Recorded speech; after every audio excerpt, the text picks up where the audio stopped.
It's happening. I'm here. I get on a wrinkly shirt from my dirty laundry. I haven't shaved in a couple of fucking days, but fuck it. Let's make a good episode here. This is Funny Like a Clown podcast. I am your host, Dennis Wirth. And you ever have a couple lazy days? I might have a couple lazy days, but I will not forget the podcast, even if I'm bumming around the house being lazy.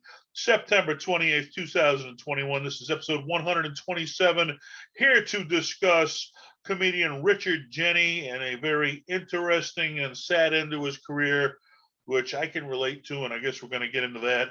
As always, today's episode is brought to you by G Vegas Buffalo Sauce for the spicy, sweet, savory, tasty game time.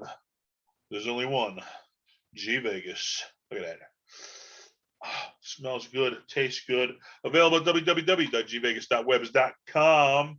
And yeah, Richard Jeni, another comedian, gone before his time, and well, let's get into it, man. Known for a series of Showtime specials and many appearances on the Tonight Show, which was the legendary stuff. And the kids of today, I know they're so into the Comedy Central era, the Netflix era, that they don't realize that back in the day, the Tonight Show and the new thing, which this was like new breaking ground cable TV, HBO, Showtime, Cinemax. This was like the place to be if you were a comic back then. So this guy was at the top of the games. Okay, if you got a Netflix special now, well, back then it was one of the cable television specials was the big thing. Okay, this guy was making a run and raised in Brooklyn, graduated from Hunter College. I guess after he graduated, he did public relations, but apparently he wasn't too good at it because he got fired 5 times over the course of 2 years from it before he did an open mic and decided to pursue comedy instead. So good thing about comedy is there's opportunity out there. Okay, you may not get paid, okay, but there's opportunity. You can hit an open mic and hope somebody likes what you're doing. And I remember a comic said he got you're going to get 10 more gigs in comedy from people who see it at an open mic, other comics friends that got something going on, than you're ever going to get from the industry. Okay, the industry is very tough to break. Okay, so 1982, I guess he did his first open mic. Said, hey, I'm going to give up my graduate of Hunter College, and that didn't go good to pursue comedy because who needs health insurance? Who needs a 401k? I like to make people laugh, and if you do that, you may die old and broke, but at least you die with a smile on your face, and that's a good thing. Guess he got successful at comedy because he did his first open mic in 1982, and in 1988 he debuted on Johnny Carson's Tonight Show, which back in the 80s, if you were on the Carson's Tonight Show during the Carson era, okay, this was the top spot. It was like boom, you're instantly a made comic. Now you're playing the clubs because you have the Carson Show on your resume, and once you do that, you're a known comic. Okay, where you can work the circuit for years and years and years just to become a slightly known comic. But if you're on Johnny Carson's Tonight Show overnight, boom, you're a made man in comedy. It's like the mafia. When you become a made man, well, you're a made man in comedy. Okay, once you've done the Tonight Show. After Carson's era was over, he returned later for Jay Leno's version of the Tonight Show. And who would know, with all the big name comics out there, that Richard Jeni would be the guy with more appearances by a stand-up comedian than any other on Jay Leno's version of the Tonight Show. So apparently him and Jay hit it off pretty good. Jay, another Boston guy like me. We got the Boston accent. We're wicked good at comedy. We park the car wherever we want. It's always great. Let's see, 1989. He won Comedy USA's Best Nightclub Comedian. And you're saying comedy who, comedy what? Comedy USA, but this was, I guess, a thing that was voted on by club owners and comedians. Okay, so these are your peers. Okay, the people that are hiring you to do work. Who's the guy you most like to hire for your club? And they're telling you it was Richard Jeni. So to be acknowledged by your peers like that, that's really cool because the fans are a cool thing. If you make the fans laugh, that's I don't care. They're your ultimate judge, okay? Are you a good comedian or not? Somebody told me I tooted my own horn. I'm like, ain't that kind of subjective? You tooting your own horn? I'm like, well, one thing happens when you hit the stage. People either laugh or they don't laugh, okay? If you're making them laugh, you're good at what you do. And if they're not laughing, you're not good at what you do. So there's nothing subjective about it, You're either getting laughs or you're not. The proof is in the pudding, as they used to say. So, but I mean, when you're being acknowledged by your peers, okay, which is a tough thing in comedy because, especially in Boston, it's such a cutthroat business. There's only so much business to go around. Everybody's competing for it. So it's easier to try and kick people down than it is to bring them up. No, you don't want to hire him, man. He's like a hack comedian. You want to hire me, man. You hire me for the gig, not him. You can't pay tribute. Yeah, he's a good comedian. You should hire him. That's not the way it goes. That's why it's a dirty business. But even this podcast, people say, "Oh, Dennis, he's trying to make a name for himself because he's talking about famous comedians." No, because that's why I chose to do comedy, because I like all these famous comedians and I find the history of comedy interesting. And if you weren't such a young punk, you might learn something from it too. That's what I tell the young comics. But I'm an angry old white guy. What can I say? But let's see. So, club owners, other comedians, they're voting him the guy, man. Number one in the USA for nightclub comedian. That's a great one to have, be recognized by your peers like that on your checklist. Not that it's going to get you booked much, but in your own mind, you're appreciated by your peers. It's a cool one. Did his first Showtime special. The boy from New York City won a Cable Ace Award for that. Let's see, 1992, did an HBO Comedy Hour, Platypus Man. It was received well. He returned for 2 more specials after that. Winning a second Cable Ace Award for these performances. So this is like Showtime, HBO. These are just places you dreamed of being as a comedian, and this guy just. Can you imagine that? Geez, 82 to 88. So 82, 3, 4, 5, 6. I'm great at math.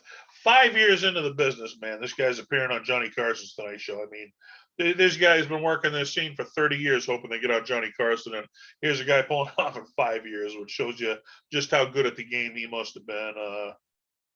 Let's see. 1995, he had a short-lived UPN sitcom called Platypus Man after his special there, which I'm doing the same thing. I started out doing a comedy routine called The Child Support Superhero, which was my first routine. It took off. The character took on a life of its own, and now I'm doing a movie about it for Amazon Prime, and I can't wait for that to come out. I think it's going to be a great movie, and hopefully it takes off like this guy's career right here, but who knows? Here's one I guess today's comedian audience would remember. He appeared in Jim Carrey's The Mask. Whichever The Mask came out, that was Jim Carrey, I think, his second movie after Ace Ventura, Pet Detective, or it might have been a third or second one. But it was one of Jim Carrey's first movies after the big Pet Detective one, and it was a hit, man. It was big at the box office, and just to have your name mentioned, just to be an extra in something like that, and might have a couple lines to actually portray someone in the movie. Oh my gosh, this is things comics dream about right here. Let's see. Other than his big break in Jim Carrey's The Mask, he appeared in the Aristocrats, Dad's Week Off, Burn Hollywood Burn, Chasing Robert. Other than these movies, he's appeared in commercials for Certs and Arby's, and he was a writer performer for the American Dairy Association, and he won a Clio Award for that, which. I don't know. I guess on his own UPN special, I guess he wrote the theme song too and composed it and performed it or whatever. So artistic guy, I mean, this is stuff. It's paying the bills. You know what I'm saying? I've seen most of the cast of Friends. After Friends, I saw they mostly went on to a lot of them went on to do commercials because commercial they pay the big bucks and it'll hold you over to your next big gig, and plus you stay relevant, you stay working. So a good commercial, that's a good way to stay in the business, to stay relevant. I don't know what he did for the American Dairy Association, but if he came up with the gut milk slogan, I love those commercials. It's just you see some powdered donuts, all of a sudden takes a bite and there's just powder all over it. Gut milk. It's like it was perfect. I don't know who came up with that, but hope they got paid a lot for that campaign, because the gut milk campaign I absolutely love. Let's see, Richard Jeni. Number 57 on Comedy Central's greatest comics of all time. And I mean, This is every comedian who's ever done the game. Okay, just to be mentioned in the greatest 100 stand-up comedians of all time would be something, but to be number 57, that's really saying something. And although I have drifted off of this list, that was the backbone of why I started this podcast. Was that list the greatest Comedy Central's greatest comedians of all time? And I just love how they just sat down and just gave their point of view on comedians they love to watch. And that's what I wanted this podcast to be. I just sit down and my view on, what these comedians have done, and just me being a comic, what I'd love to do, and just, dreaming about doing some of the stuff they've done and what I've done in comparison, and just basically admiring these people and admiring the art of comedy. That's what I love. If you love stand-up comedy, man, it's an art form, and you really just got to have a passion in art form. I remember they used to do the weekends on Comedy Central where they'd start out like Friday night and until Monday morning, they just play one stand-up special after another, 24 hours. And I'd just be like, I'd be with toothpicks holding my eyes open, so trying to watch these marathons as much as I could, because I just loved watching stand-up. And who knew I'd go on to be a comedian? But that's what happens, man. You get influenced and you think, I always thought, no, other people do that. Other people do that. Well, no, hey, guys like me and you, guys like sitting home and watching this stuff on TV, and you got to give it a shot. You got to go try it. And those are the guys who go on to be the greats. Now, after this historic comedy career here that he had, okay, and this one hits home for me. He was another comedian who died before his time. He's gone before his time. March 10th, 2007, he was found by his girlfriend with a .38 caliber between his legs, with a self-inflicted wound to the head. He was found in his Hollywood home. And, here's a guy, and I say, Richard Pryor and George Carlin, they went down as number 1 and number 2 comedians of all time. And any list that you have in comedy, they got to be in the top 5, and most of the times, if not all the time, they're 1 and 2. And it wasn't because they were the funniest comedians. It's because Pryor and Carlin were around for so long. They started at such a young age, and they had such long careers, put out so much work, and it was such a legendary career where guys like Sam Kinison, Belushi, Chris Farley, they were every bit as funny, but they were gone before their time. Just what would they have went on to do? What would have been the magic? I mean, Belushi, he had a couple of movies, but he was just, and he was very good at it. So, what other movies would he went on to make great? Kinison, he never got to make the big movie. He was in a couple of small ones, but everybody was dying to see the big Kinison movie. Oh my gosh. Again, with Chris Farley, he made some movies. They were successful, but certainly with his Saturday Night Live sketches. Here's another guy, Richard Jeni, man, just gone before his time. And it goes to show you how bad depression is, because, here's a guy at the top of his game, and it didn't even matter. He was at the top of the game. If you're depressed, all the money in the world, everything you have in the world don't even matter to you. Let's see. His girlfriend said they were talking a bit about their plans of what they were going to do for the day. He said he was going down to cook breakfast. A few minutes later, she heard a gunshot and went in and found him. And that was where he was found. All right, there we go with the sneeze again. 3 of them in a row. All right. So, hey, if you come to my studio, that's the mark of my podcast. I sneeze. Everybody's got a trademark, and apparently mine's the sneeze. But now the reason I can relate to this is my best friend committed suicide. We were friends. Our fathers were best friends. We knew each other as far back as either one of us could remember. We grew up together. We were brothers. And he ended up committing suicide. And this is why I can relate so much to this story about Richard Jeni and how it hits home with me. His family announced that he was recently diagnosed with clinical depression and psychotic paranoia. He was taking antidepressants and sleeping aids to try and deal with this stuff. His girlfriend told the police that about a week earlier, she heard him talking to himself saying, just squeeze the trigger, just squeeze the trigger. And, it's just when you're robbed because of mental illness of, the family his girlfriend was robbed of her partner. The family was robbed of their son, brother, daughter, sister, whatever he was.